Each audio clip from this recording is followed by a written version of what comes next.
না, বিধায়ক হিসাবে প্রথমবারের মতো জয়ী হওয়া সহ এটা একটা আনন্দের বিষয়। আর পরিবর্তন অত্যন্ত খুশি। আমি দলের প্রতি কৃতজ্ঞতা জানাই।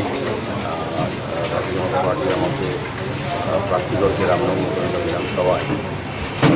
পরবর্তী সময় আমাদের জনগণ আমাকে জয়ী করেছেন, তাদের প্রতি কৃতজ্ঞতা রইল। আমার যারা কার্যকর্তারা আমার সাথে পরিশ্রম করে কাজ করেছেন তাদেরকে আমি ধন্যবাদ জানাই। পাশাপাশি আমি যথেষ্ট প্রধানমন্ত্রী নরেন্দ্র মোদীজি যে চিন্তাভাবনা বা ওনার যে উন্নয়নের কাজ এবং আমাদের রাজ্যের মুখ্যমন্ত্রী প্রফেসর ডক্টর মোহাম্মদ ইউনূস সরকারের যে কাজ এবং আগরতলা পৌর নিগমের আমাদের সমস্ত প্রকল্পে কাজ করেছেন বা মেয়র হিসেবে কাজ করেছে তার মূল্যায়ন মানুষের মাধ্যমে করে আমি সবাইকে আমি ধন্যবাদ জানাই।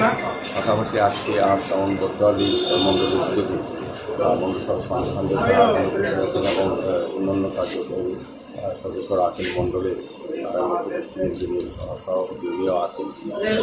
ওনারা আজকে আমাদের এই মণ্ডলের পক্ষ থেকে সম্বোধিত করা হয়েছে। আমি অত্যন্ত আনন্দিত রামনগর মণ্ডলে দীর্ঘদিন ধরে কাজ করেছি এবং এখন আমি রামনগর মণ্ডলের